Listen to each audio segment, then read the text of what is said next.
동의하시는 우리 주 예수 그리스도로 믿사오니 이는 성령으로 잉태하사 동정녀 마리를 낳으시고 본유월 빌라도에게 은혜하사 십자가를 벗겨 죽으시고 장사한 사람을 죽은 자 가운데 다시 살아나시며 하늘에 올라가 하나님의 손을 누시는데 저희로서 산 자와 죽은 자를 심판하러 오십니다.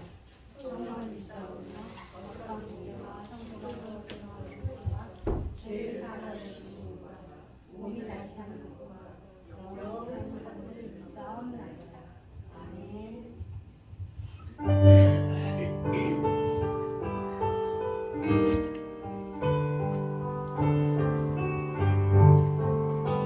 주여 지난 밤 내 꿈에 그렸으니 그 꿈 이루어 주옵소서. 밤과 아침에 계시로 보여주사 항상 은혜를 주옵소서. 찬송 490장 놀라운 꿈 성령과 믿기는 장차 그들의 말을 표리 나의 놀라운 꿈 성령 이루어서 주의 얼굴을 배우리라. 맘 괴롭고 아파서 낙심될 때 내게 소망을 주셨으며 내가 영광의 주님을 바라보니 함께 환하게 보이도다. 나의 놀라운 꿈 성령과 믿기는 장차 그 은혜 받을 표니 나의 놀라운 꿈 성령 이루어서 주님 얼굴을 배우리라. 세상 풍조는 나날이 변하여도 나는 내 믿음 지키리니 인생 살다가 죽음이 꿈 같으나 오직 내 꿈은 참되리라. 나의 놀라운 꿈 성령과 믿기는 장차 그 은혜 받을 표니 나의 놀라운 꿈 성령 이루어서 주님 얼굴을 배우리라. 다시 할게요. 맘 괴롭고 아파서 낙심될 때 내게 소망을 주셨으며 내가 영광의 주님을 바라보니 함께 환하게 보이도다. 나의 놀라운 꿈 성령과 믿기는 장차 그 은혜 받을 표니 나의 놀라운 꿈 성령 이루어서 주님 얼굴을 배우리라. 아멘. 한 주간 잘 지내셨습니까? 네. 오늘 진짜 추워요. 저는 원래 추운 거 되게 좋아하거든요. 겨울을 기다리는 여자인데 저희 엄마도 저희가 눈 오면 저희 부녀가 막 개뛰듯이 뛰어다녀가지고 우리 아빠가 넘어진다고 맨날 뭐라고 했거든요. 겨울 되게 좋아하는데 엄청 이제 추워요. 그래도 참 은혜인 것 같아요. 햇살은 좀 좋더라고요. 추워도. 네. 오늘 찬송 이제 새로 부를 찬송인데요. 주님 나를 부르시니. 원래 제목은 무리를 걷는 자예요. 바울이 이제 무리를 걷다가 푹 빠지잖아요. 이 찬양 생각하시 그 말씀을 또 생각하시면 부르시면 되는데 가사 중에 파도가 반석이 되니까 그 가사가 나와요. 파도가 반석이 될 수 있을까요? 되는 날이 있겠죠? 고난이 축복이 되는 날이 오겠죠? 네, 파도가 좀 단단했으면 좋겠네요. 무게를 견딜 수 있게. 네, 그 가사를 생각하시면서 한번 우리 불러볼게요.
나무서기를 내가 걷습니다.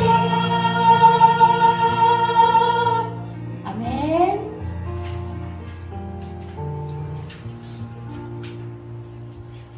네, 우리 다음 찬양 박수 치시면서 부르실게요.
하늘의 문을 여소서 이곳을 주목하소서 주를 향한 노래가 꺼지지 않으니 하늘을 열고 보소서 이곳에 임재하소서 주님을 기다립니다. 기도의 향기가 하늘에 닿으니 주여 임재하여 주소서 이곳에 이곳에 앉으소서 이곳에서 드리는 예배를 받으소서 주님의 이름이 주님의 이름만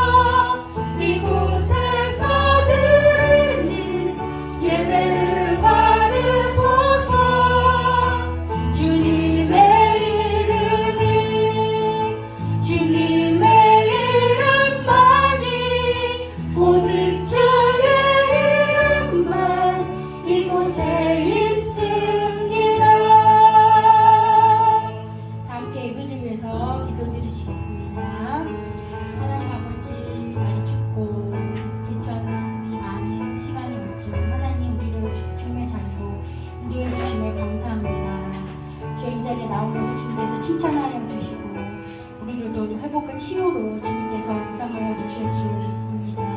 저 날마다 주님께서 우리와 함께하여 주시고 파도가 반석이 되고 바다가 반석이 되는 그런 기적을 경험할 수 있도록 인도하여 주시고 어떤 상황에 있든지 우리가 정말 날마다 감사하고 겸손한 자세로 나아가는 우리 주님의 자녀들 되게 하여 주시고 주님께서 우리를 보호하시고 지켜주실 것을 믿습니다. 주여 이 날씨 굴복하지 않게 하여 주시옵소서. 예수님 이름으로 기도드리옵나이다. 아멘. 성부로 나아가라 백성이 올 길을 닦으라 큰 길을 수축하고 수축하라 도를 위하라 만민을 위하여 빛을 들라 여호와께서 땅끝까지 축복하실 때 너희는 시온의 길이라 보라 내 구원이 이루어지리라 보라 산들이 그에게 있고 고국이 그 앞에 있느니라 하셨느니라 선지자 이사야의 책에 쓴 바 광야에서 외치는 자의 소리가 있어 이르되 너희는 주의 길을 준비하라 이에 오실 길을 걷게 하라 모든 골짜기가 메워지고 모든 산과 낮은 산이 낮아지고 모든 것이 굵어지고 험한 길이 평탄하여질 것이요 모든 육체가 하나님의 구원하심을 보리라 산과 같으리라. 아멘. 우리를 지금까지 도우시고 인도하신 에베네셀의 하나님 12월의 셋째 주일을 주님께 나와 예배드릴 수 있는 마음과 시간과 장소를 허락하여 주시고 지금 이 자리에 서 있게 하심을 감사드립니다. 오늘 강주일을 뚫고 예배 자리에 나온 성도님들을 축복하여 주시고 우리들의 예배를 기뻐 받아 주시옵소서. 오늘 이 시간도 우리를 죽기까지 사랑하시는 주님을 듣고 보고 만지고 느끼는 귀한 은혜의 자리가 되게 하옵소서. 지난 한 주간의 삶과 믿음을 돌아볼 때 주님 앞에 합당치 않았던 모습을 이 시간 회개합니다. 삶의 우선순위를 말씀 묵상과 기도와 찬양이 아니라 먹을 것과 마실 것과 입을 것에만 신경 썼던 모습과 게으름과 나태함으로 경건 생활을 제대로 하지 못함을 회개합니다.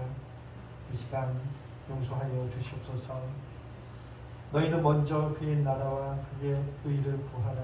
그리하면 이 모든 것을 너희에게 더하시리라. 말씀을 굳건히 믿으며 나아가게 하옵소서. 물고기가 물을 떠나 살 수 없듯이 성도는 예배, 기도, 말씀, 찬양 없이 살아갈 수 없음을 고백합니다. 모든 상황 속에서 기뻐하고 기도하고 감사하라고 말씀하신 주님의 명령을 마음에 새기고 실천하여 모든 상황 속에서 축복의 삶을 살아가는 우리가 되게 하옵소서. 대한민국 유정자들과 정치인들이 하나님을 경외하고 국민들을 두려워하고 섬기는 종이 되게 하옵소서. 자신들의 이익과 정쟁과 거짓과 모략을 없애주시고 이들에게 정직한 영을 부어주시사 정직한 유정자들이 되게 하옵소서. 또한 지혜와 긍휼의 마음을 부어주시사 대내외 어려운 경제 및 금융 환경 속에서 지혜로운 정책으로 위기를 잘 헤쳐나갈 수 있도록 인도하시옵고 성장과 나눔과 복지 정책을 잘 펼치어 모든 국민들이 더불어 함께 잘 살아갈 수 있는 대한민국이 되도록 인도하여 주시옵소서. 2022년 교회표 같은 생각 같은 마음으로 섬기는 공동체입니다. 주님의 이름으로 가까운 교회에 만나게 하시고 영혼육이 주님 안에서 함께 성장하게 하시고 각자 받은 달란트대로 협력하여 선을 이룰 수 있도록 인도하신 주님의 은혜에 감사와 영광을 올립니다. 같은 생각, 같은 마음으로 저희가 하나님, 가정, 이 자연을 섬기고 돌보는 아름다운 가까운 공동체가 되게 하옵소서. 여호와 라파 치유의 하나님 아버지, 육체적으로, 정신적으로, 심적으로 아파하고 상처받은 지체들이 있습니다. 지체들을 서로를 위해 더욱 위로하고 중보기도하는 사랑의 공동체가 되게 하시고 주님께서 친히 찾아가셔 만져주시고 위로하여 주시사 영혼 육이 온전히 치유되고 회복되게 하여 주시옵소서. 특별히 소망속 아버님, 어머님들의 영혼 육의 강건함을 지켜주시옵고 친구 되시는 주님께서 늘 동행하여 주시사 날마다 마음의 참 평안과 기쁨을 누리며 구원의 확신 가운데 살아가게 하옵소서. 가까운 교회, 학교, 학생들 모두가 하나님의 꿈이요 하나님의 꿈이 되길 간절히 원하고 바라고 기도합니다. 하나님의 존귀한 자녀요 하나님의 걸작품이요 택하신 족속이요 왕같은 제사장의 신분인 정체성을 마음에 새기게 하시고 우리 아이들의 꿈이 하나님의 비전이 되게 하시고 그 비전을 우리에게 능력 주시는 자 안에서 모든 것을 할 수 있게 하신 주님의 능력으로 이름으로 하나님께 영광 돌리는 삶이 되게 하옵소서. 모든 상황 속에서 주님을 찬양하고 주님의 뜻을 찾게 하시고 내가 가는 곳에 주님의 뜻이 있으며 주님이 함께 하시는 그곳이 최고의 처소임을 잊지 않게 하옵소서. 우리 교회 비전인 2025년 안에 15km 안에 있는 독거노인 소년, 소녀가장 비전교회 열방을 섬길 수 있는 충분한 공간과 재정과 인력을 갖추어 섬기게 하옵소서. 오직 주님만 드러나게 하옵시고 주님께 영광이 되게 하옵시고 주님의 기쁨이 되는 사역이 되게 하시고 합없는 크신 은혜와 사랑을 가진 존재이기 그 사랑을 기쁨으로 감사함으로 전하는 우리가 되게 하옵소서. 오늘 선포되는 주님 오심의 그날까지라는 제목의 말씀 위에 강력한 성령의 역사가 일어나 모든 성도님들께서 은혜 충만한 시간이 되게 하옵시고 은혜 충만히 교회에 머무는 것이 아니라 우리의 삶 속에서 더욱 주님의 오심을 기다리며 주님의 뜻대로 살아가는 삶의 일대로 인도하여 주시옵소서. 주님께서 맡기신 양들을 영적으로 이끌어 가시는 목사님과 사모님에게 영혼육의 강건함과 성령 충만함으로 늘 주님께서 채워주시옵고 맡겨진 양들을 하나님 의식에 흡집한 모습으로 인도하게 하옵시며 목사님 자녀들의 삶이 축복의 통로가 되고 세상의 빛과 소금의 삶을 살아가게 하옵소서. 우리를 죽기까지 사랑하시어 죄에서 우리를 구원하신 예수님의 이름으로 기도드립니다.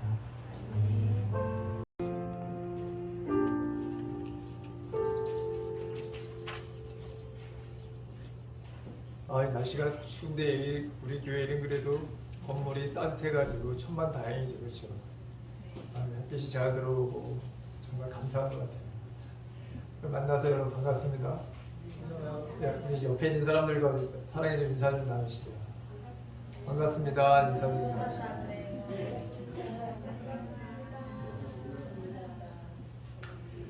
오늘 점심 식사 후에 여기서 당회가 있습니다.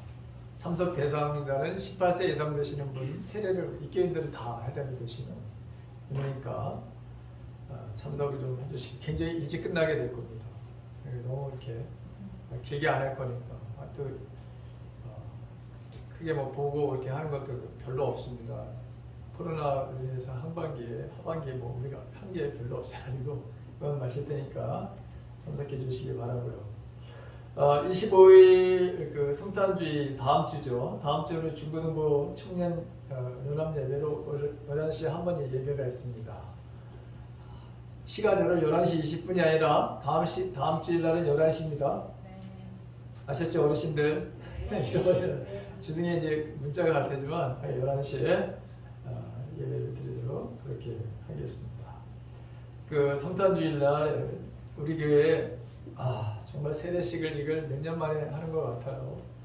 청년이 하나 있는데 청년이 받을지 안 받을지는 아직까지 좀 확인 좀 해야 되고 우리 강애리나 그 성도님이 세례를 25일 날 받습니다. 정말 이렇게 오랫동안 세례식을 하는 게 저에게도 그렇고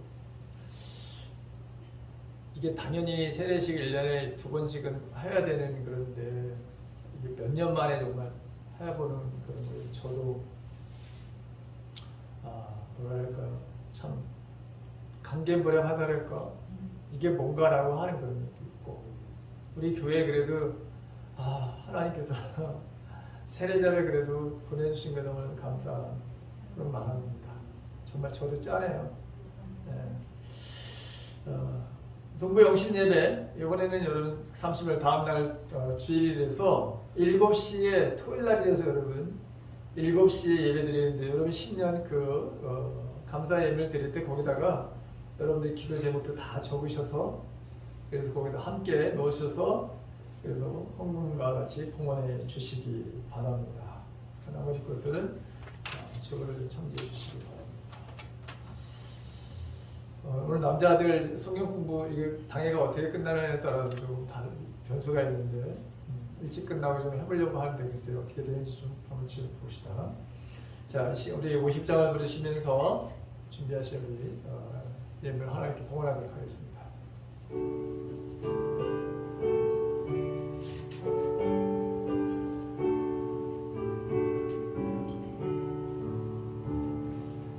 내게 있는 모든 것을 아낌없이 드리네.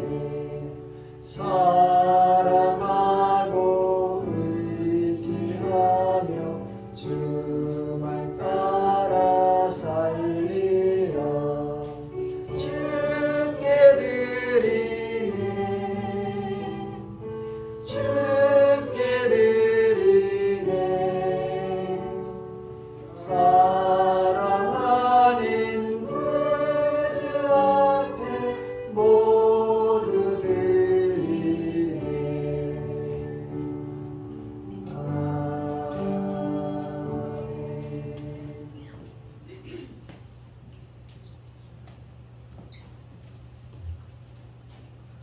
자, 하나님 말씀 두 군데인데요. 먼저 누가복음 19장 11절에서부터 27절까지 말씀을 보시고 그 다음에 요한일서 4장 9절에서부터 21절 말씀을 같이 우리 공독하도록 하겠습니다.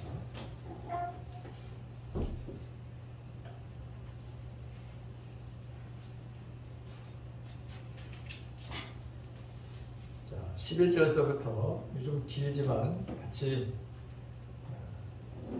공독하시겠습니다. 시작. 그들이 이 말씀을 듣고 있을 때에 비유를 더하여 말씀하시니 이는 자기가 예루살렘에 가까이 오셨고 그들은 하나님 나라가 당장에 나타날 줄로 생각함이더라. 이르시되 어떤 부인이 왕위를 받아 가지고 오려고 먼 나라로 갈 때에 그 종 열을 불러 은하 10문화를 주는데 내가 돌아올 때까지 장사하라 하니라. 그런데 그 백성이 그를 미워하여 사자를 뒤로 보내어 이르되 우리는 이 사람이 우리의 왕됨을 원하지 아니하나이다 하였더라. 귀인이 왕위를 받아가지고 돌아와서 은하를 준 종들이 각각 어떻게 장사하였는지를 알고자 하여 그를 부르니 그 첫째가 나와 이르되 주인이여 당신의 한 문화로 10문화를 남겼나이다. 주인이 이르되 잘하였다 착한 종이여 내가 지극히 작은 것에 충성하였으니 10올 권세를 차지하라 하고 그 둘째가 와서 이르되 주인이여 당신의 한 문화로 5문화를 만들었나이다.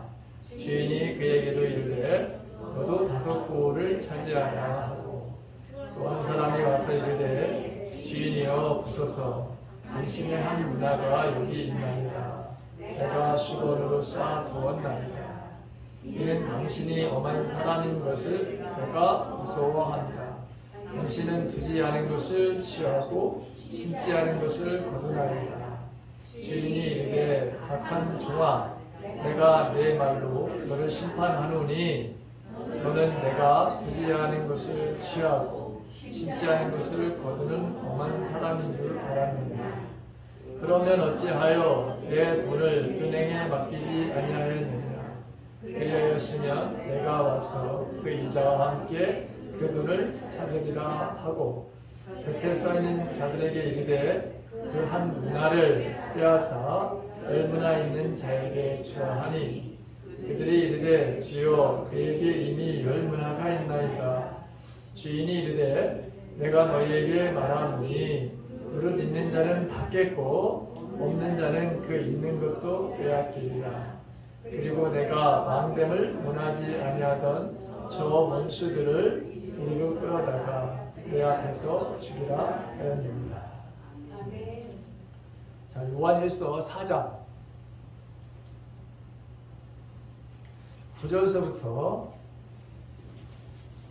21절까지 역시 우리 한 목소리로 함께 같이 공격합니다. 다 같이 시작. 하나님의 사랑이 우리에게 이렇게 나타난 바 되었으니 하나님이 자기의 독생자를 세상에 보내시니 그로 말미암아 우리를 살리려 하시니라. 사랑은 여기 있으니 우리가 하나님을 사랑한 것이 아니고 하나님이 우리를 사랑하사 우리 죄를 속하기 위하여 한몫 제물로 그 아들을 보내셨습니다. 사랑하는 자들아, 하나님이 이같이 우리를 사랑하셨은즉 우리도 서로 사랑하는 것이 마땅합니다.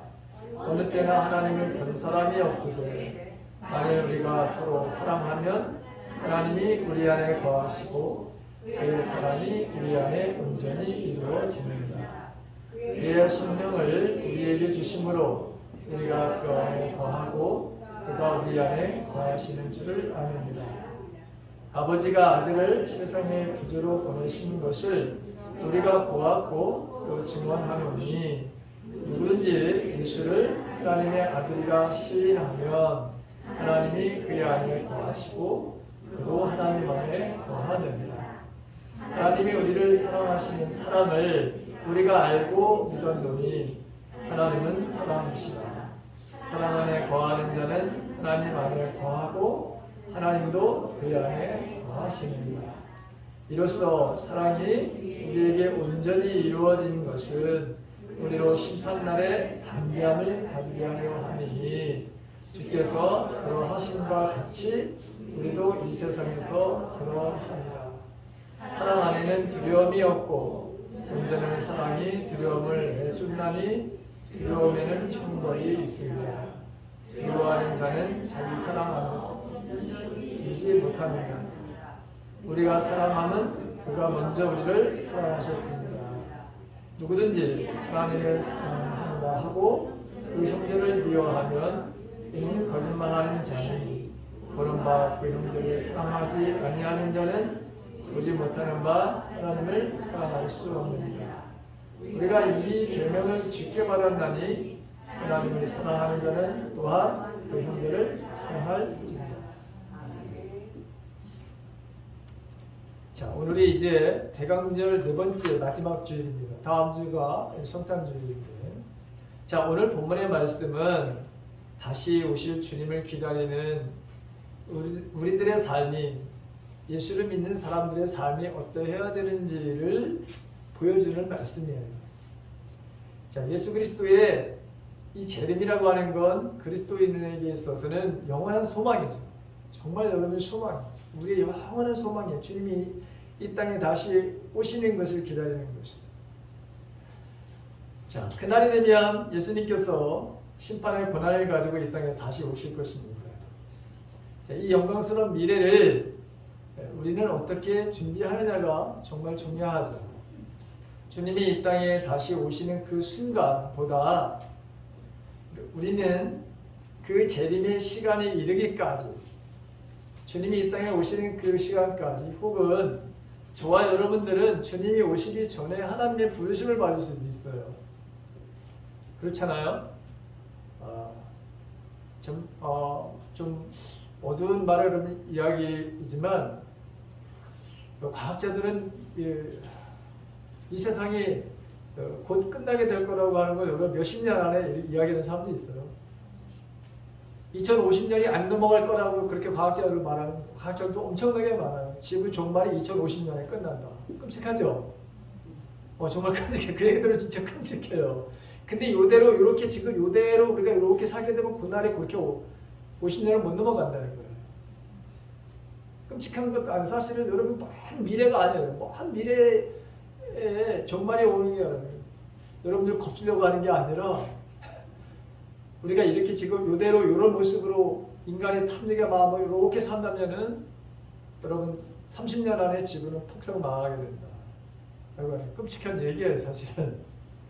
자, 주님 우리가 그 재림의 시간이 이르기까지 우리가 일상을 바로 떠나는 주님 곁으로 가는 동안에 남은 시간을 어떻게 사느냐. 여러분 이게 정말 중요한 것 같아요. 그렇죠? 어떻게 사느냐 이게 너무너무 중요해요. 최근에 여러분 제가 알고 있는 어떤 그 사모님이 말이에요. 저는 얼굴을 한 번도 못 뵀는데 그냥 들은 얘기예요. 저보다 한 살 많으신 분. 그런데 여러분 이 뇌에 종양이 있었는데 여러분이 터졌어요. 터지고서 열흘도 안 됐을 거예요 아마. 일주일 만인가 열흘 정도 좀 지났네요. 하나님 부르심을 받았어요. 네. 우리 지난번에 우리 지방에 여러분 어느 목사님은 등산하시다가 심장마비로다가 우리 지방에 목사님 젊은 목사님이세요. 그분도 연세 많으신 분이 아니에요. 근데 여러분 하나님 부르심을 받았어요. 우리가 주님 곁으로 가는 동안에 남은 시간을 어떻게 보내느냐 너무너무 여러분 중요한 것 같아요. 어떻게 살아야 되느냐라고 하는 거예요. 오늘 누가복음의 이 말씀은 마태복음 25장에 기록된 달란트 비유가 나와요. 아시죠? 달란트. 비슷한 점이 여러분 너무너무 많아. 비슷한 단어들을 많이 사용하고 있어요. 근데 전체 내용 가운데 약 5분의 1이 여러분 중복돼. 달란트 얘기라고 오늘 본문 말씀이라. 그런데 마태복음 25장에 기록된 이 최후의 심판의 말 달란트 비유와 오늘 우리가 같이 봉독한 이 말씀은 여러 면에서 여러분 달라요. 한 5분의 4가 여러분 달라. 두 말씀이 서로 비슷한 것은 서로 다른 말씀이라는 것을 몇 가지를 통해서 우리가 확인할 수 있어요. 물론 그 마태복음에도 종말의 때 우리가 이 땅에서 어떻게 살아가느냐에 따라서 그래서 그때에 주어지는 바로 여러분 뭐죠? 상이 있어요. 자, 오늘 본문에 있는 말씀 보게 되면 집주인의 신분이 달라. 마태복음에 나오는 사람이라. 마태복음 25장에 보게 되면 그 달란트 비유에서 그냥 어떤 사람이야. 어떤 사람이라고 소개를 하면서 그가 타국에 가서 자기 타국에 가면서 종들에게 달란트를 나눠줬다고 기록되어 있어요. 그 집주인이 타국에 왜 갔는지 정확한 이유를 밝히지 않아요. 근데 오늘 본문을 보게 되면 어떤 귀인이라고 소개하면서 그가 왕위를 받아 오기 위해서 먼 나라로 갔다고 구체적으로 기록되어 있어요. 두 번째, 마태복음 25장에 보게 되면 그 종들에게 나눠줬던 달란트가 어마어마하게 큰데 오늘 여러분 이 본문에 나오는 그 문화를 바로 나눠줬다고 그랬잖아요. 한 달란트는 보통 6,000데나리온인데 일반적으로 노동자 여러분 그 6,000데나리온을 벌기 위해서는 20년이 걸려요. 5달란트를 여러분 받은 사람은 100년이에요. 못 받는데. 갚을 수가 버릴 수가 없는 만큼의 말을 어마어마한 걸 받았는데 오늘 말에 여러분 이 본문에 나오는 이 한 문화씩 10만에 한 문화씩 나눠졌거든요. 이거는 일반 노동자의 여러분 3개월치 충상 아주 굉장히 작은 거예요. 3개월치 여러분 오늘날 여러분 한 300만 원씩 보면 3개월 한 900만 원, 1000만 원 안 되겠군 여러분 준 거야. 얼마 안 되는 거죠. 그렇죠? 이 한 달란트에 비해가 정말 작은 거죠. 네, 돈의 양에서도 엄청난 차이가 있어요. 세 번째, 마태복음 25장에 나오는 그 종들의 능력에 따른 나른 달란트가 여러분 달랐다고 하는 것이죠. 어떤 사람에게는 5달란트 줬어요. 어떤 사람은 2달란트 주고 어떤 사람은 1달란트 줬는데 오늘 보게 되면 여러분 똑같이 10명에게 한 문화씩 줬어. 똑같이 줬어요. 여러분. 네, 이게 좀 여러분 달라요. 10명의 종들이 모두 한 문화씩 받았는데 여기 그 5달란트 100년을 노동해도 벌까 말까 하는 거 어마어마한 숫자가 아니라 3개월치 정도에 받았다고 하는 거예요. 자, 네 번째로 본문은 집주인이 돌아와서 결산할 때 종들이 남긴 돈의 양이 다르죠. 종들이 받은 보상도 여러분 다르죠. 마태복음 20의 5달란트는 어마어마하게 나겠어요. 근데 오늘 본문에 나오는 말 여러분 이 한 문화를 받은 사람은 10문화. 근데 여러분 이것도 많이 남긴 거죠. 이 사람도 보통 많이 남긴 게 아니야. 겨우 한 문화를 가지고 뭐라고 10문화를 남겼으니까. 근데 어쨌든 양이 달라요. 그런데 칭찬은 동일하게 다 받았어요. 근데 한 달란트 받은 그 종도 책망을 받았으면 여기 한 문화를 받은 종도 역시 마찬가지로 책망을 받는 건 똑같아. 많이 받아서 아량거이나 조금 받아가지고 아량거이나 여러분 똑같이 바로 이 본문에 보게 되면 주인으로부터 책망을 받는 건 다 빼앗겨. 그건 동일해. 자, 그런데 여기 본문에 보게 되면 그 남긴 만큼 고을에 바로 다스리는 권세를 받아요. 그러니까 10문화를 남긴 사람은 10고을을 다스리는 권세를 받아요. 5문화를 남긴 사람은 5고을을 다스리는 권세를 받았어요. 그가 남긴 만큼 주님으로부터 받은 거예요. 자, 주님은 오늘 왜 이 비유를 말씀을 하셨을까? 도대체 이 비유를 한 이유가 있어요, 여러분. 도대체 왜 예수님은 이걸 비유로다가 이렇게 이야기하면서 이 이야기를 하셨는가? 여러분 왜 하셨을까요? 오늘 본문에 나오는데 바로 11절 다시 한번만 여러분 읽어봅시다. 누가복음 19장 11절이에요. 그것만 한번 여러분 다시 한번 같이 여러분 읽어봅시다. 다 같이 시작. 저희가 이 말씀을 듣고 있기에 비유를 더하여 말씀하시니 이는 자기가 예루살렘에 가까이 오셨고 그들은 하나님의 나라가 당장에 나타날 줄로 생각하며 요것 때문에 그런 거예요. 요것 때문에 예수님이 요 비유의 말씀을 하신 거예요. 자, 오늘 11절의 말씀에 보면 그 위에가 무슨 얘기냐면 사케오의 이야기, 사케오가 주님을 만나면서 했던 그 이야기가 나오거든요. 특별히 9절에 보게 되면 예수께서 이르시되 오늘 구원이 이 집에 이르렀으니 이 사람도 아브라함의 자손이로다. 그러면서 인자가 온 것은 잃어버린 자를 찾아 구원하려 함이라 하면서 예수님께서 말씀하신. 자, 지금 예수님은 어디를 향해서 지금 가시는 길입니까?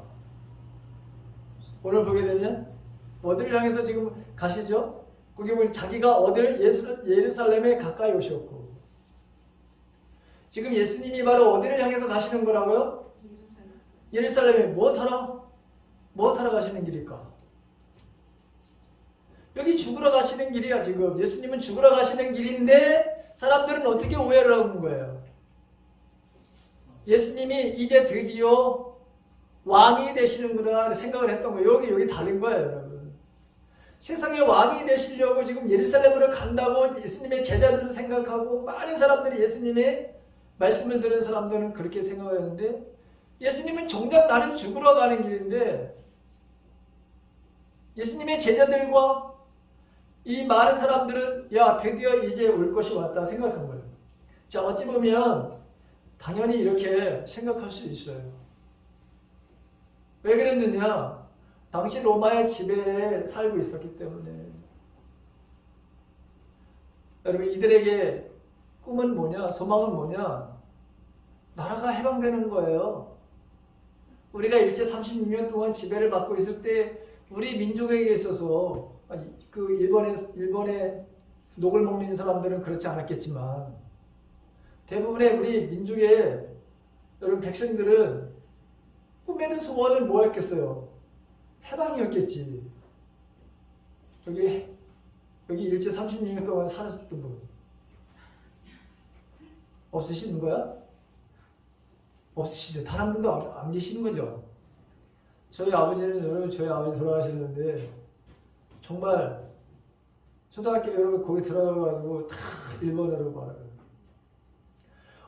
제가 얘기했죠, 여러분 말씀드렸죠. 얼마나 일본 사람들이 모질게 그랬으면 지금 연세 드셔가지고 여러분 1, 2, 3, 4를 다 일본말로 다 하시고 일본어를 쓰는 걸 더 자연스럽게 하셨고 그래가지고 그걸 잃어버려가지고 저희 아버지는 학교 가서 다시 공부를 하셨어요. 얼마나 학교에서 단 한마디라도 한국말을 하게 되면 그날은 여러분 매에 청소에 정말 모든 고통을 그 어린 나이에 바로 받고 왔어요. 상상을 초월하는 일들이야, 여러분. 그러니 그 그때 당시 살았던 분들은 여러분 꿈에도 우리의 소원은 뭐였겠어요? 해방되는 거지, 일본으로부터. 아니 이해가 잘 안 되죠? 여러분들도 이해가 안 되고 저도 이해가 안 되는 거야. 그 시대에 안 살아봤기 때문에. 근데 여러분 지금 이 시대에 이 사람들도 마찬가지예요. 로마 식민지에 살고 있어요. 로마 식민지에서 살고 온갖 여러분 희망이 없이 소망이 없이 살아가는 거예요. 지금 여러분 우리가 세상이 바로 힘들다고 그러잖아요. 소망이 없다고 그래. 이건 아무것도 아니에요, 여러분. 이걸 소망 없다고 생각하면 안 돼. 나라를 빼앗기면서 여러분 우리 나라 빼앗기지 않았잖아요. 근데 우리 힘들다고 지금. 여러분 우리 지금 교회뿐만 아니라 대한민국이 다 암울해. 전 세계가 지금 암울해. 여러분들 오늘 이 말씀을 듣고서 저도 그렇고 여러분들 그렇고 여러분 힘을 내시기 바랍니다. 용기를 좀 가졌으면 좋겠어요. 자, 예수님이 다스리는 나라, 하나님의 나라가 곧 예루살렘에서 이루어질 거야. 오늘 본문이 바로 누가복음에 나오는 19절에서 그렇게 했어요. 삭개오를 향해서 오늘 구원이 이 집에 이르렀다. 이렇게 말씀하시고 이런 말씀을 들은 사람들이 야 이제 예루살렘으로 예수 올라가셔. 그러면 이제 곧 하나님의 나라가 여기에 임할 거야. 즉 뭐예요? 예수님이 왕이 되셔서 우리를 해방시키고 드디어 이제 우리가 로마로부터 벗어나게 될 거야 라고 하는 생각을 바로 가지고 있었던 거예요. 그래서 예수님이 이 본문의 말씀을 가지고 여러분 지금 이 비유를 가지고 말씀하신 거예요. 어떤 귀인이 왕위를 받기 위해서 먼 나라로 가서 종 10명을 불러놓고서 각 한 문화씩 나눠줬다. 그리고 다시 올 때까지 그 돈을 가지고 장사를 하겠다. 그런데 이 종들뿐만 아니라 사람들이 그 모든 백성들이 어떤 사람들이 바로 그가 왕이 되는 것을 원했다 원하지 않았다. 전혀 원하지 않았어요. 그래서 사자를 보냈다. 여러분 보냈다. 미리 보내가지고 뭐 했다는 거예요. 그 사람이 왕이 되는 것을 원치 않으니 그를 왕으로 바로 세우지 말 것을 간곡하게 바로 여러분 간청했는데 그럼에도 불구하고 이 귀인이 어떻게 됐다는 거예요, 여러분? 왕이 됐다는 거예요, 안 됐다는 거예요? 왕이 됐다는 거예요, 여러분. 그리고 왕위를 받아가지고 돌아왔다는 거예요. 그리고 돌아와가지고 그 종들을 불러놓고서 장사를 얼마나 했느냐, 일을 얼마나 했느냐 결산을 했고 왕이 되지 않기를 바랬던 사람들을 어떻게 했다는 거예요? 모두 어떻게 됐다는 거예요? 죽였다. 끔찍한 말에 여러분 그런 비유의 말씀이죠. 자, 이 이야기를 왜 예수님이 하셨을까? 궁금하죠? 제가 여러분들에게 왜 이 이야기를 하셨는지. 자, 이 이야기는 이스라엘 백성들이 너무나도 잘 아는 역사적인 얘기예요. 역사적인 바로 여러분 사건에 기반을 두고 있는 바로 여러분 그 이야기를 예수님이 살짝 당신의 이야기를 여기다가 여러분 비해서 알아듣기 쉽게 얘기했어요. 그렇게 하신 말씀이에요. 자, 예수님께서 태어나실 때 그 헤롯 대왕이 여러분 얼마나 끔찍하게 그 자녀들을 바로 죽였는지를 우리가 알 수 있죠.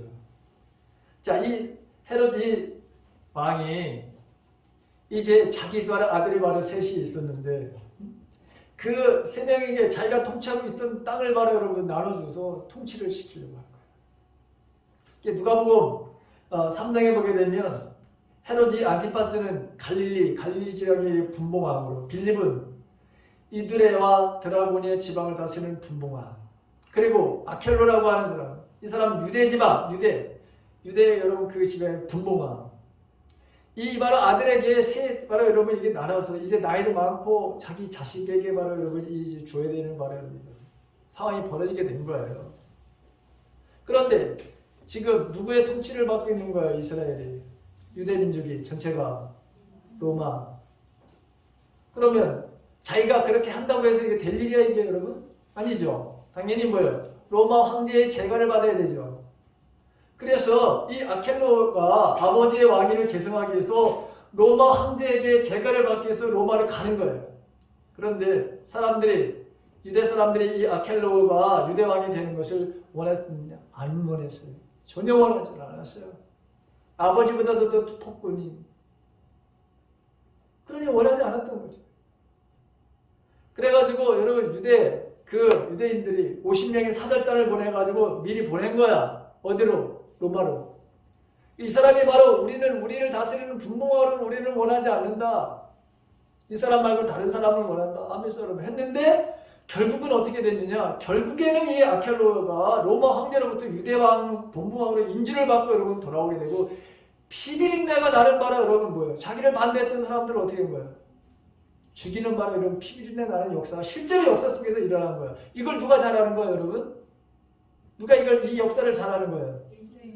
예수님 당시에 지금 뭐예요? 사람들이 다 알고 있는 얘기, 이거 다 아는 거야. 그러니까 예수님이 이 다 알고 있는 이야기를 가지고 지금 오해를 하고 있는 하나님의 나라가 곧 지금 일어나는 게 아니야. 지금 역사적인 내가 올라간다고 해서 로마를 내가 뒤엎고 그 다음에 세상적인 바로 이 나라가 임하는 그게 아니라고 하는 것을 말씀해 주시기 위해서 이 잘 알고 있는 역사적인 배경을 가지고 지금 설명을 지금 하고 있는 거예요. 여러분 이해가 되세요? 이해가 되죠 이제? 이 본문의 말씀이. 자, 이런 역사적인 사건을 두고서 유대인들 사이에 회자되고 있었던 이야기인데 오늘 본문의 말씀은 그런 역사적인 사건을 바탕에 두고 잘 알고 있는 이 역사 이야기를 가지고 실제 있었던 이야기를 가지고 예수님의 비유를 하고 계시는 거예요. 자, 귀인이 지금 왕위를 받으러 가는 것을 먼 나라로 표현했어요. 그렇죠? 먼 나라라는. 먼 나라로 갔다고 하는 것은 왕위를 받아오기 위해서 제법 많은 시간이 필요하다는 것을 바로 의례적으로 표현한 거예요. 이것은 예수님께서 영원한 왕인 인자를 재림하시기 위해서 여러분 지금 뭐예요? 주님께서 하늘나라에 가 계신 거예요. 승천하셨다는 것을 가리키는 말이에요. 귀환하기까지는 바로 이 땅에 다시 심판주로 오시는데 얼마 동안의 시간이 걸릴 거라고 하는 말씀을 지금 비유로 말씀하시는 거예요. 예수님은 내가 죽을 거야. 그 다음에 나는 살아날 거야. 나는 하늘에 올라갈 거야. 그리고 다시 내가 심판주로 오실 거야. 이 이야기를 제자들에게 했어요. 그 시대에 많은 사람들에게 이야기를 했어. 근데 이 이야기를 알아들은 사람이 단 한 사람도 없었다는 거예요, 여러분. 단 한 사람도 없어. 문제는 바로 여러분, 예수님의 제자들도. 그래서 여러분, 예수님이 예루살렘으로 올라갈 때, 여러분, 그 야고보 어머니가 그렇게 자기 아들 두 아들에게 하나는 오른쪽에 하나는 왼쪽에 앉혀달라고 그렇게 여러분 예수님을 만나가지고 간청한 얘기가 바로 우리가 잘 아는 예루살렘으로 올라갈 때 일어난 일이에요. 자, 귀인이 왕위를 받아오기 위해서 먼 나라에 다녀오는 사이에 한 문화식을 받은 바라는 종들인 주인이 부탁한 대로 그걸 가지고 장사를 해야만 했어요. 자, 이 문화는 뭐냐면 이 문화는 뭘 상징하는 거냐? 오늘 본문에 나오는 이 문화는 제자들에게 주어진 사명을 상징하는 거예요. 이 땅에 주님 오실 때까지 내가 너희들에게 부탁한 게 있어. 그것을 너희들이 이 땅에서 열심히 그것을 해야 돼. 그 한 것에 대해서 반드시 거기에 따른 보상을 바로 해줄 거야 라고 하는 바로 여러분 이 말씀이에요. 실제로 이게 여러분 실제로 이런 일이 바로 여러분 일어날 거라고 하는 일들을 역사적인 배경을 잘 알고 있는 사람들에게 설명을 하니까 아 이게 예수님이 그동안 말씀하셨던 것이 심한 이런 말씀이었구나 라고 하는 걸 이제 알아들을 수 있게 되는 거죠. 여러분들도 마찬가지 저도 마찬가지로 이 본문이 왜 나왔는지 왜 비유를 말씀하셨는지 이제 우리가 알듯이 제자들도 이제 알아가기 시작을 하는 거고 사람들도 알아가기 시작하는 거예요. 자, 주인이 왕위를 받아가지고 왔습니다. 그들이 그동안 어떻게 장사를 했는지 즉 사명을 위해서 얼마나 어떤 삶을 살았는지 왕 앞에서 바로 결산을 해야 되는 것이죠. 자, 그런데 한 문화를 받은 바로 그 어떤 사람은 그것을 가지고 장사를 하지 않았다. 여기에 우리가 여러 포커스를 두고 오늘 말씀을 한번 잘 들어보시기 바랍니다.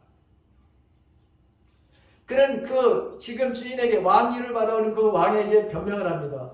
내가 당신께 받은 그 한 문항을 가지고 장사를 하지 않고 그것을 수건으로 쌓아두었습니다. 당신은 엄한 사람인 것을 알고 무서워서 그랬습니다.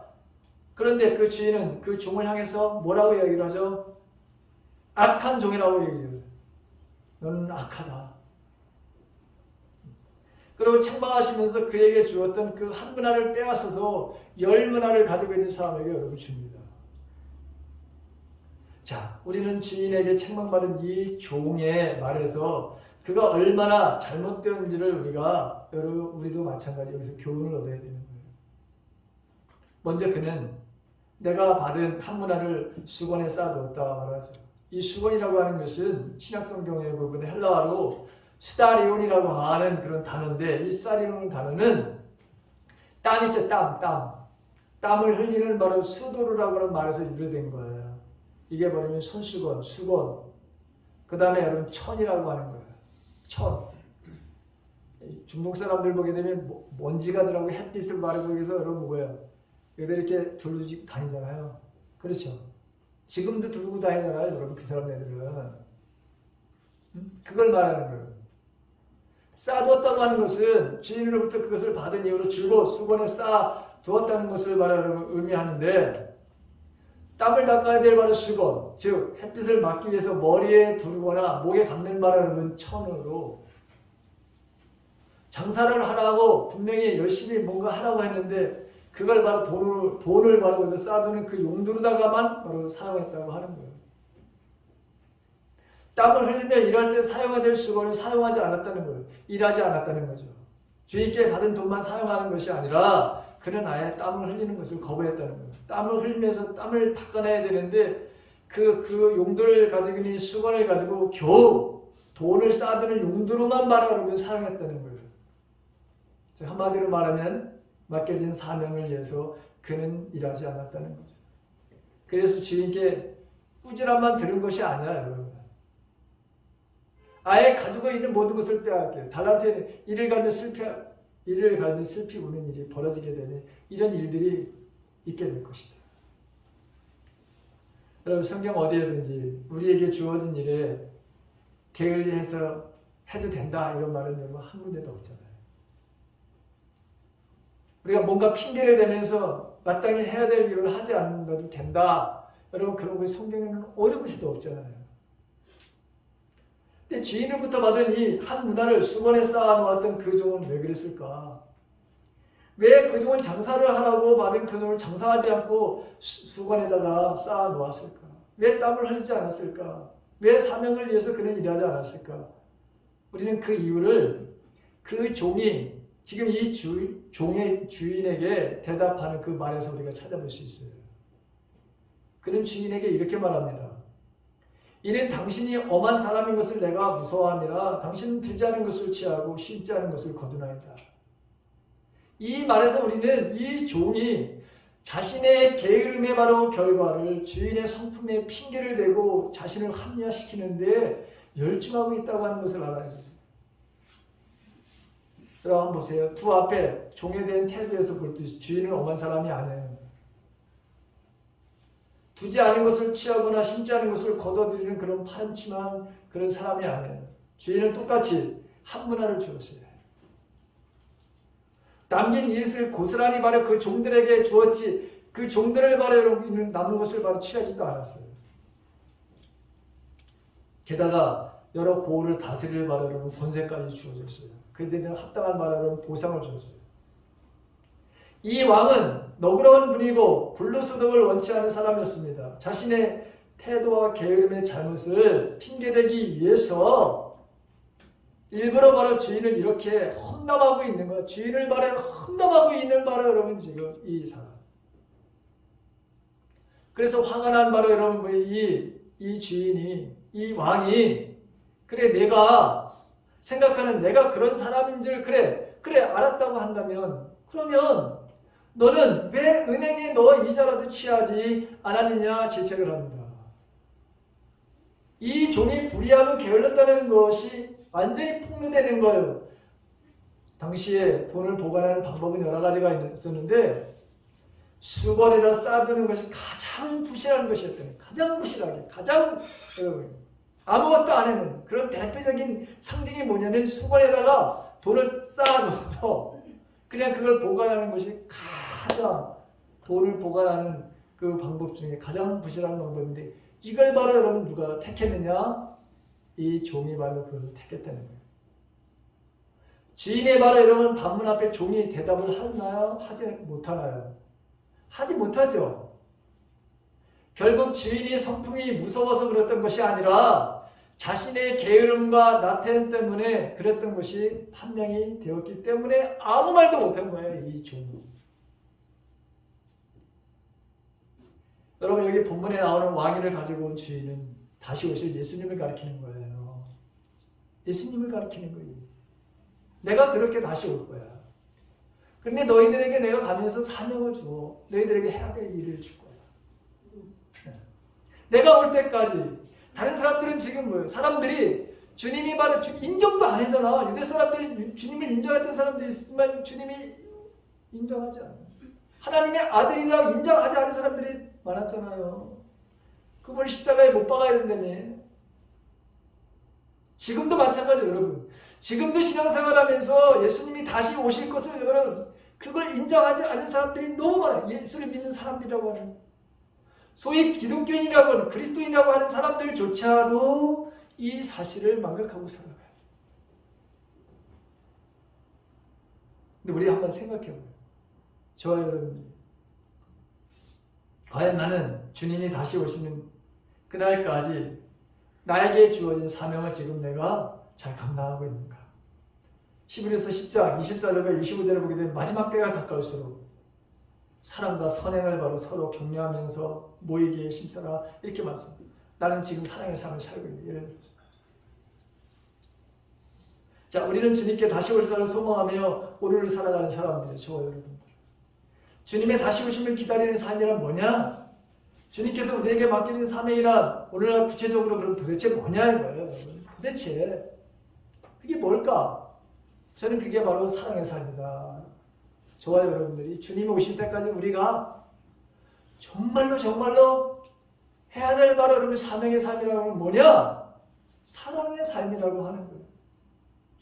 사랑은 수많은 삼일체 하나님의 아름다운 성품 중 그 속성 중에 하나이기도 하지만 제일 으뜸이 되는 거죠. 왜? 오늘 보면 하나님은 사랑이십니다. 주님은 바로 사랑의 하나님. 그래서 그 사랑의 하나님이 우리를 사랑하셔서 하늘의 영광을 버리시고 이 땅에 죄를 가득 이 땅에 이체를 먹으러 오셨다. 주님이 인류를 사람들 얼마나 바로 사랑하시는지 오늘 사도 요한은 여러분 요한계시록에서 1장 1절에서도 2절에서 뭐라 했냐면 영원한 생명을 주시는 주님을 뭐라 그래? 우리는 직접 보았고 직접 우리는 귀로 들었고 눈으로 직접 우리는 보았고 지켜보았고 손으로 우리를 만져본 분이다. 예수님을 그렇게 바로 표현하고 있는 것을 보게 돼요. 오늘도 여러분 요한일서에 보게 되면 우리는 14절에 아버지가 아들을 세상에 구세로 보내준 걸 우리가 보았고 또 우리는 증언한다 이렇게 말하고 있잖아요. 우리는 예수님을 본 사람들이야. 우리는 만져본 사람이야. 우리는 직접 들어본 사람인데 그런데 우리가 말하는 것에 대해서 듣지를 않아 지금 사람들이. 다시 오신다고 하시는 예수님의 말씀을 그 당시에도 안 들었는데 이 한 문안을 받은 사람처럼 그 다음에 그 종뿐만 아니라 가까이 있는 종뿐만 아니라 다른 모든 사람들도 왕이 돼서 다시 오시는 것을 원치 않았는데 그런데 예수님은 다시 이 땅에 분명히 오신다는 거잖아요. 그러면서 오늘 여러분 너희들에게 우리들에게 하나님이 주님이 맡기신 그 삶의 모습이 있다. 그 계명이 있다. 그 사명이 있다. 그 사명이 뭐냐? 주님이 우리를 사랑하셨듯이 남은 우리들이 사랑의 바로 주님이 오실 때까지 우리는 사랑의 삶을 살아가는 것이다. 이게 우리의 사명이다.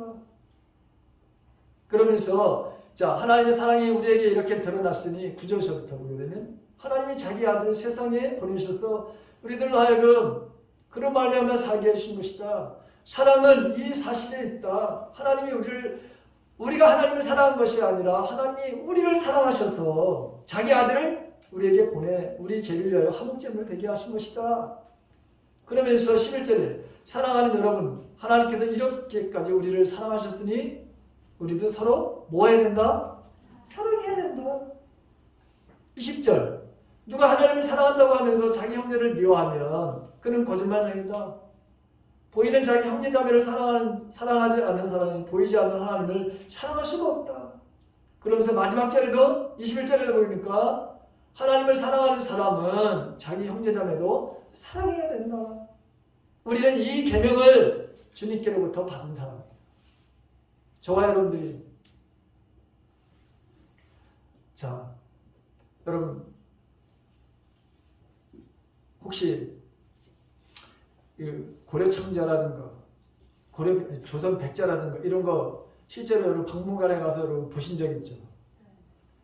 아 정말 우리 집에 그 꽃병을 한번 꽂아놨으면 좋겠다 이러는데 예전에 여러분 다 그 신한 아빠들 금을 걸려온 거 다 그거 예전에 다 개밥 그릇에서 쓰던 거예요. 여러분. 몰랐기 때문에 네? 그게 어디 모르니까 가치를 모르니까 그냥 개밥 그릇 없으면 개밥 그릇 쓰기도 하고 뭐 다 이랬다는 거예요. 그래서 고물 장사가 하루는 야 가보니까 이게 보물인데 모르니까 사람들이 주워다가 개밥 그릇에다 쓰기도 하고 별 다 쓰는 거예요, 여러분. 공짜로 여러분 몇천 원 주고 다 파는 거지 또 몇천 원 주고 다 팔아가지고 이 사람은 바로 하나에 바로 수억씩 받아요. 이런 일들이 실제로 여러분 진짜 일어나는 거예요. 모르면 그런 거예요, 여러분. 가치를 모르는. 여러분 아름다운 자기 도기를 만들어내기 위해서 높은 데를 가해줘야 된다.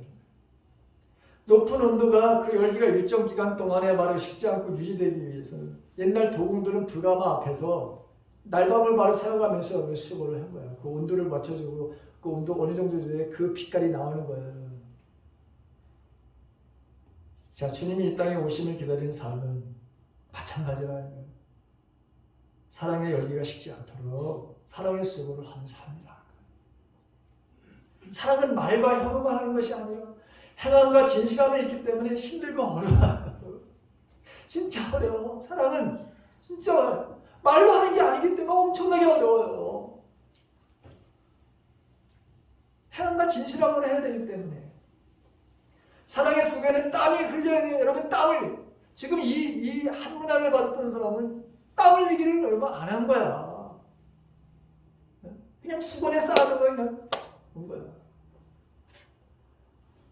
점점 이기적으로 흘러가는 바로 세상에 온기를 집어넣는 거 여러분 쉽지 않아요. 그러나 주님은 우리에게 다시 오실 때까지 세상에 따뜻한 사랑의 온도를 지금 높이라는 거예요. 서로 사랑하라. 그럼 구체적으로 어떻게 하라는 것일까? 여러분 어떻게 사랑하라는 거야 도대체 여러분 그렇다면 너무 막연하잖아요. 그래서 사도 바울은 여기에 대해서 사랑이라는 게 뭔지 아십니까? 하면서 고린도전서 13장 4절부터 7절이라고 하는 것을 사랑은 이렇게 하는 거야. 그 정의를 내려주는 거예요. 사랑이 뭔지 알아. 그러면서 사랑은 오래 참는 거야. 사랑은 사람들에게 친절하는 데. 그리고 사랑은 시기하지 않는 거야. 사랑은 자랑도 하지 않는 거야. 당연히 그냥 하는 거야. 사랑은 바로 교만하지 않냐고. 사랑은 무례에 행동하지 않아. 사랑은 또 자기의 유익을 바로 구하지 않아. 사랑은 바로 성내는 게 아니야. 쉽게 성내는 얼마나 성을 많이 낼까요? 사랑은 원한을 품지 않는 거야. 이 원수 같은 주가 됐게든 나는 너를 용서하지 못해. 이래서 원한을 품지 않는 사랑은 불의를 절대로 기뻐하지 않는 사랑은 진리와 함께 기뻐하는 거. 사랑은 모든 것을 덮어주는 거야. 모든 것을 바로 여러분 신뢰하고 믿어주는 것이고 모든 것을 소망하는 것이고 그 다음에 참고 견디는 바로 그게 사랑이야. 그러니 여러분 얼마나 사랑이신가요? 근데 주님은 바로 우리들에게 점점 식어져가는 이 세상에서 우리에게 미션을 주신 거예요. 이 사명을 주신 거예요. 저와 여러분들에게. 너희 내가 사랑한 것 같이 너희들 내가 부를 때까지 내가 올 때까지 너희들은 이 땅에서 사랑하면서 살아야 돼. 사랑의 온도를 좀 높여. 여러분 지금 우리 세상에 왜 이렇게 힘든 거예요, 여러분? 사랑의 온도가 밑바닥을 치기 때문에 여러분 그런 거야. 이게 사랑의 온도가 바로 여러분 점점 올라가게 되면 여러분들 가정, 여러분들 우리 교회는 우리 바로 이웃들은 따뜻해지겠죠. 풍성해지겠죠. 그거 하라는 거예요 지금 여러분. 주님이 우리들에게 내가 올 때까지 너희들이 사랑하면서 주님은 반드시 오십니다. 2000년의 영원한 생명을 주시기 위해서 그분은 육체적인 눈으로 볼 수는 지금 없지만 지금도 성령으로 우리와 함께 계실 뿐만 아니라 이 육체의 눈으로 모든 인류가 볼 수 있는 방법으로 오시겠다고 그렇게 말씀하셨잖아요. 자, 이 땅에 심판주로 오시는 그날까지 혹은 개인적인 하나님의 부르심이 우리에게 있을 텐데 우리에게 부탁하신 사명은 뭐냐? 좀 제발 좀 사랑하다가 왔으면 좋겠어. 너희들이 정말 제발 좀 사랑 좀 해봐. 내가 너희를 사랑한 것 같이, 내가 너희를 위해서 목숨을 내어준 것 같이 너희들 사랑하면 내 안에 거하게 돼. 하나님이 사랑 안에 거하게 돼. 나도 너희들에게 너의 안에 거하게 되고. 자, 여러분 사랑의 수고로 여러분들 가정은 더욱더 여러분 따뜻하고 여러분들이 가정을 더욱더 풍성한 하나님의 은혜가 임하도록 만들고 우리 교회도 바로 여러분 그런 사람들이 모여서 그래서 우리 사랑이 넘치는 바로 공동체를 만들고 이 사랑이 넘치는 공동체가 결국에는 여러분 점점 사랑이 식어져가는 바로 이웃들을 향해서 조그만 바로 사랑이라도 여기 바로 받은 게 얼마 되지 않잖아요. 겨우 한 문화 받았어. 근데 그들은 그 받은 거를 개의치 아니하고 열심히 말해 여러분 뭐예요? 땀을 흘리면서 사명을 감당했다는 거예요. 우리 다 다를 수 있어요, 여러분. 나는 받은 게 별로 없어요, 여러분. 하나님은 우리들에게 받은 거 그거 불평불만한 게 아니라 너에게 가지고 있는 거 그걸 얼마나 이웃들을 향해서 가족을 위해서 사용했느냐. 그걸 물으시는 거지. 그걸 바로 여러분 우리에게 물으실 것이지. 너는 이래서 내가 덜 줬어. 그래서 너는 그렇게 해서 그리 인생을 살았기 때문에 너는 틀려 이렇게 판단하시고 이렇게 우리를 대하시지 않는다는 거예요. 여러분 작은 거 받았어도 감사하면서 내가 지금 있는 거 하는 거 그거 하지 않게 생각하지 말고 단 말 한마디라도 여러분들 말 한마디라도 좀 따뜻하게 하고 부드럽게 하고 위로하고 격려하고 제발 좀 사랑이 섞인 말을 가지고 좀 한번 인생을 살라. 저도 마찬가지고 여러분들에게 지금 주님이 우리에게 주신 사명은 대단한 사명이 아니라 엄청나게 뭔가를 바꿔놓는 게 아니라 사랑하면 모든 것이 다 되는 거야. 그게 다야. 그게 전부야. 인생의 전부는 뭔지 아니? 그게 바로 사랑이야. 사랑. 그걸 한번 너희들도 한번 해봐. 이게 오늘 마지막 우리가 대강절을 맞이하면서 저희들에게 주신 미션이라고 하는 거 이걸 기억하고 열심히 여러분 사랑의 삶을 살다가 다음 주에 우리 여기서 만납시다. 아멘. 자, 기도합시다. 하나님 시간이 가지고 오늘 귀찮게 감사합니다. 고맙습니다. 오늘 예수님이 수많은 사람들이 오해를 하고 있어. 당장 하나님이 주님이 다스리는 그 통치가 임할 거라고 하는. 그러나 여기에는 기다림의 시간이 있어야 된다고 하는 거. 그리고 우리가 이 땅에서 해야 될 몫이 있다고 하는 것, 사명이 있다고 하는 것을 알려주고 계십니다. 주님, 우리도 모두가 다 주님이 이 땅에 오심을 기다리는 사람들인데 그렇다면 우리가 이 땅에서 해야 될 사명은 사랑의 삶이라고 하는 것입니다. 주님, 이 사랑의 삶이 없다 보니 세상은 아우성이 가정은 바로 파괴되어지고 아픔과 고통이 일어나고 있습니다. 주님, 다시금 우리에게 주신 이 사명 사랑하라. 주님, 이 삶을 살아내므로 우리가 온전하게 주님을 기다리는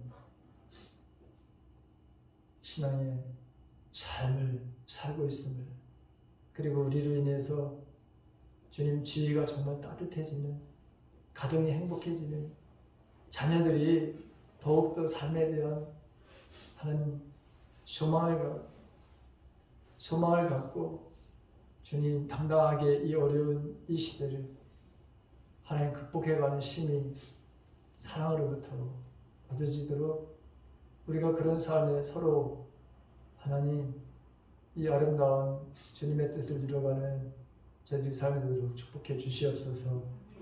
이 시간 하나님 앞에 물질을 드립니다.